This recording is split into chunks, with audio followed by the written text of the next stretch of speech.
Dans la ville bouillonnante de Douala, Nora, femme brillante, au passé difficile mais à la dignité intacte, gravit les échelons d'une mystérieuse entreprise, après avoir connu la rue, les humiliations et le rejet. Introduite par un ancien camarade d'université au charme trouble, elle accède enfin au confort et à la reconnaissance. Mais à mesure que son ascension progresse, des événements troublants s'enchaînent. Rêves prémonitoires, exigences opaques de la direction et pression croissante sur sa vie privée. Un soir, convoquée à une réunion son entreprise dans les coulisses du pouvoir, Nora découvre les règles tacites d'une hiérarchie où l'influence se paie au prix fort. Ce soir-là, dans la pénombre feutrée de cette salle de réunion inhabituelle, Nora comprend trop tard qu'elle n'a jamais été conviée à une simple réunion. L'ambiance devient pesante, les regards s'alourdissent et un rituel silencieux s'installe, glaçant. Quand elle tente de fuir, on lui rappelle les engagements qu'elle a signés, les promesses de réussite qu'elle a acceptées sans en deviner le prix. Ce qui se joue devant elle n'est plus du monde professionnel, mais une initiation brutale au pouvoir et à ses sacrifices occultes. Brisée, Nora rentre chez elle, incapable de reprendre contact avec la réalité. Mais l'entreprise ne tolère pas son silence. Quand elle refuse de se plier, la machine s'active. Menaces, isolement, compte gelé, accident mystérieux de son père. Tout ce qu'elle possédait s'effondre. Nora découvre que dans cet univers, la réussite se négocie avec l'âme. Et même si elle ne veut plus jouer, la partie continue, sans elle ou contre elle. Elle se rendit donc à l'évidence qu'elle ne peut démissionner. Et elle retourna malgré elle à son poste de travail pour protéger les membres qui restaient de sa famille, qu'elle n'avait pas donné en sacrifice à son entreprise, et pour se protéger elle-même et sa richesse. Lorsqu'elle franchit à nouveau les portes de l'entreprise, rien n'avait changé. Les couloirs étaient les mêmes, les regards aussi. Certains détournaient les yeux, d'autres affichaient un sourire poli, presque moqueur. Aucun mot sur son absence, aucune demande d'explication, comme si tout avait été prévu, comme si son effondrement faisait partie du plan. Elle reprit sa place derrière son bureau, le cœur éteint. Elle faisait désormais partie du décor. D'un théâtre aux airs respectables, habité de visages bienveillants, mais porteurs de ténèbres. Elle se remit au travail. Elle n'avait plus d'illusions, juste une survie à gérer, et une honte profonde qui s'accrochait à elle comme une ombre, à chaque pas, à chaque respiration. Chaque dernier vendredi du mois, une réunion singulière se tenait dans la grande salle du siège.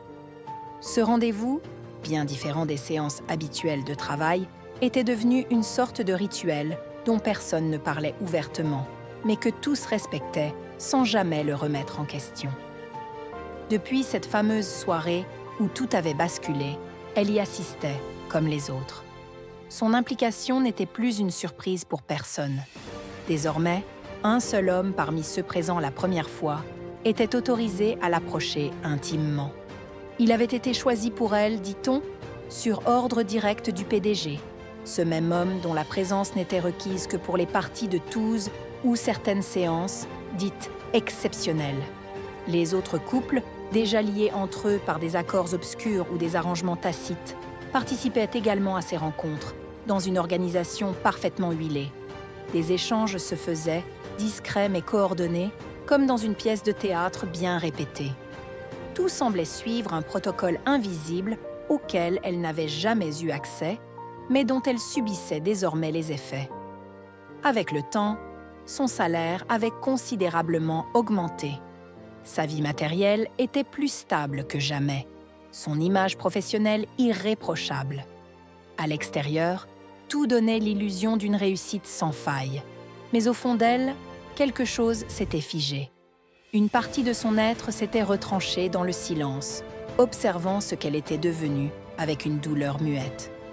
Elle avait appris à faire bonne figure, à sourire quand il le fallait, à ne pas poser de questions, à prétendre que tout cela faisait partie de l'ordre des choses.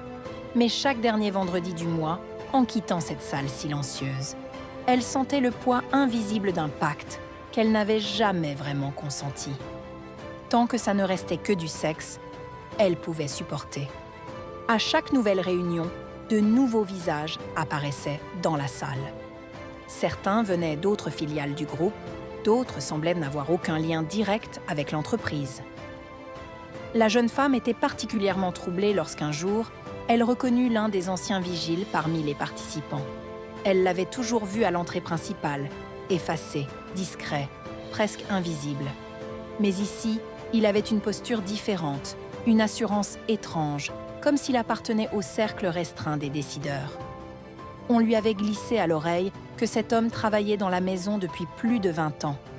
Certains murmuraient qu'il était intouchable, protégé par des liens qui échappaient à la logique hiérarchique classique.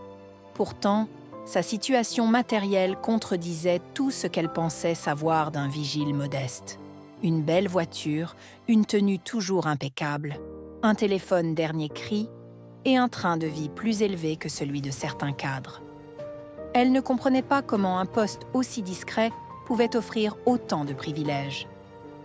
Lorsqu'elle posa la question à demi-mot, on lui répondit simplement que tout cela faisait partie d'un système, un équilibre, une forme de loyauté ancienne et silencieuse qui, selon les dirigeants, protégeait l'entreprise et assurait sa prospérité.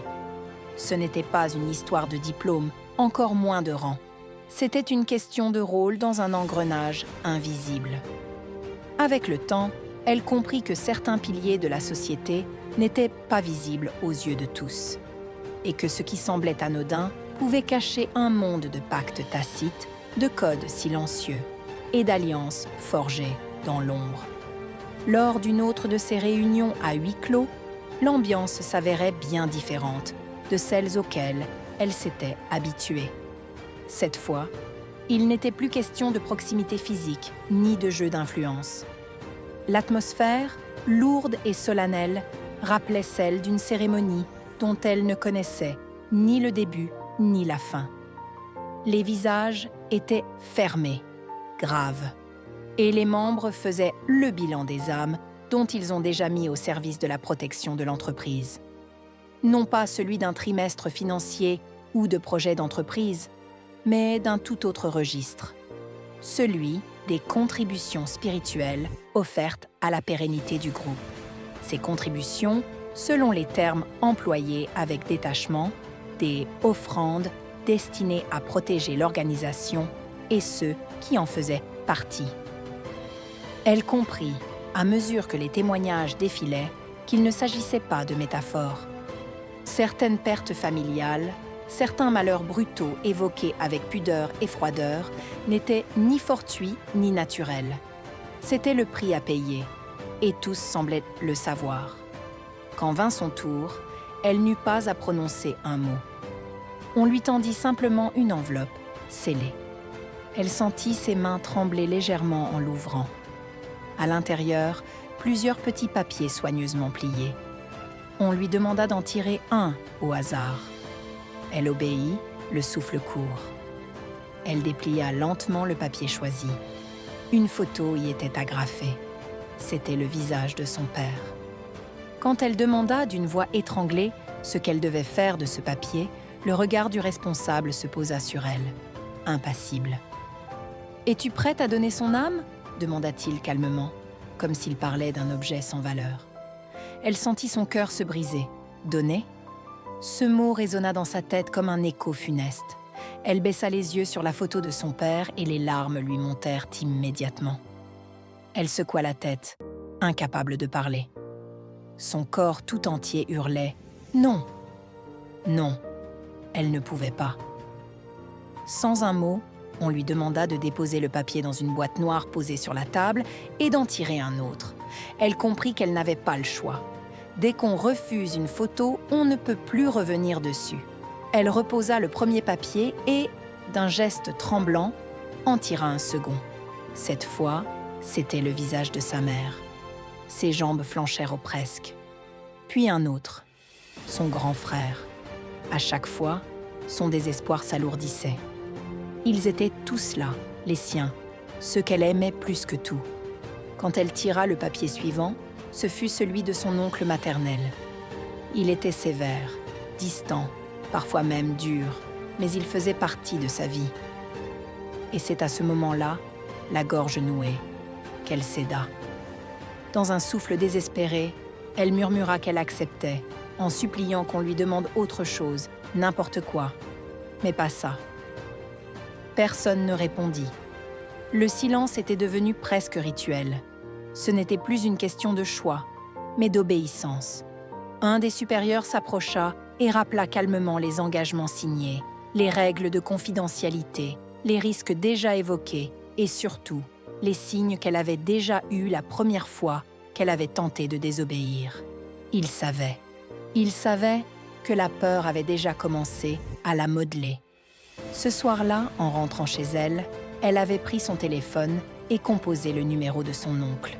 Sa voix, chaleureuse et étonnée, avait presque fait naître un sourire sur son visage. Il était sincèrement heureux de cet appel inattendu. Cela faisait des mois qu'ils n'avaient pas échangé. Il croyait à un simple geste affectueux. Elle savait que c'était bien plus que ça. Une semaine plus tard, la nouvelle tomba comme un coup près. Son oncle avait trouvé la mort dans un accident sur la route du village. Elle eut l'information dans le regard de sa mère, dans le silence glacé au téléphone, dans l'effondrement soudain du monde autour d'elle. Elle s'était tue. Elle n'avait rien dit à personne. Elle savait que c'était qui avait donné son âme. Que le système n'oubliait jamais. Après cela, elle se referma. Lentement. Jour après jour, elle s'était construite une armure. Elle travaillait, elle souriait, elle accomplissait toutes ses tâches avec la même rigueur. Elle était devenue presque irréprochable.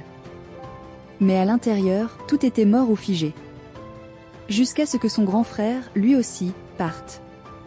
Cette fois, quelque chose en elle se brisa définitivement. Ce n'était plus de la peur. Ce n'était plus de la douleur. C'était un vide. Un gouffre. Depuis, elle se contentait de protéger ce qui lui restait. Ses parents. C'était son seul but. Elle ne riait plus, elle ne rêvait plus. Elle obéissait. Elle se fondait dans le système pour ne pas y disparaître complètement. Elle était trempée jusqu'aux os. Sa vie tournait désormais entre parties de tous et sacrifices humains. Pour elle, elle n'était plus une victime. Elle n'était pas non plus coupable. Elle était juste. Survivante. Aujourd'hui encore, elle ignore jusqu'où tout cela ira. Il les arrive de boire du sang humain. La frontière entre sa liberté et son devoir envers cette organisation est devenue si floue qu'elle en a perdu le sens de sa propre vie. Une chose lui a été clairement imposée, elle ne pouvait ni se marier, ni enfanter. Fonder une famille reviendrait à exposer ses proches au même sort tragique que ceux qui, avant, ont payé d'avoir fondé une famille comme Achille. Un jour, dans un moment d'abandon, il lui avait confié, la voix brisée par une vérité trop lourde. Ce sont mes enfants dont il était question au début. Elle n'avait pas compris tout de suite. Il a fallu son regard, pour qu'elle comprenne qu'il avait donné les âmes de ses deux enfants à leur entreprise. Quant à Nora, ses seules relations intimes se limitaient désormais aux parties de tous organisées en interne, auxquelles elle participait presque mécaniquement. Elle partageait officiellement sa vie avec un collègue du département communication, une union dictée, comme tant d'autres choses, par les règles du cercle auquel elle appartenait. Son salaire avait connu une ascension fulgurante, doublée de primes aussi généreuses qu'étranges, versées systématiquement après certaines contributions exigées. Des sommes si élevées qu'elles surpassaient parfois largement son revenu de base. Officiellement, tout semblait parfait. Et pourtant, elle se sentait enfermée dans une cage dorée. Coincée. Il n'y avait plus de retour en arrière possible. Le système l'avait absorbée, lentement, méthodiquement, jusqu'à ce qu'elle cesse d'imaginer une vie différente. Nora n'avait rien demandé d'autre qu'une vie digne, construite à la force de son travail. Brillante, pleine d'espoir, elle croyait en la méritocratie, en l'équilibre entre l'effort et la récompense. Mais très tôt, elle a découvert que le succès avait un prix plus lourd que la compétence, celui de l'âme. Le piège était subtil, progressif. L'ambition, puis la peur, puis le silence. Et lorsqu'elle a compris qu'elle était allée trop loin, il était déjà trop tard pour revenir en arrière sans conséquence. La vie de Nora nous enseigne que tous les chemins qui mènent vers le succès ne se valent pas. Certains sont bâtis sur l'honneur, d'autres sur le sacrifice de soi ou d'autrui. Elle nous rappelle qu'il vaut mieux perdre une opportunité que de se perdre soi-même. Nora vit toujours. Elle respire. Elle se lève chaque matin.